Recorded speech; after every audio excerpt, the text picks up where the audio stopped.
Bismillahirrahmanirrahim. Assalamualaikum warahmatullahi wabarakatuh.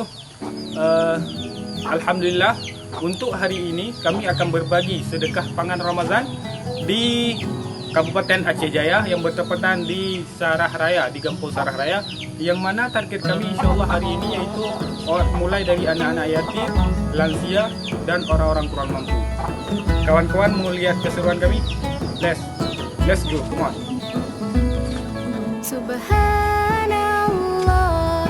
Allahu ya Allah, Maulana Allah, Allahu ya Allah, Rabbi bitaqwa ya'muruna wa minan nirani yuhaziruna, bidaril khuldi yubashiruna, ya sa'adal mu'mini bihudahu.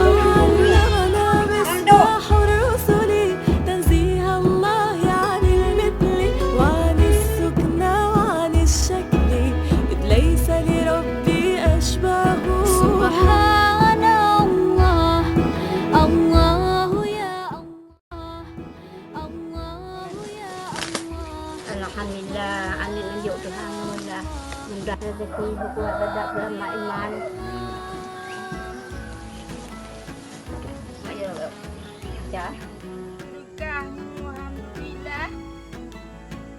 Tuhan malah. Tuhan malah. Kedua apa yang berkata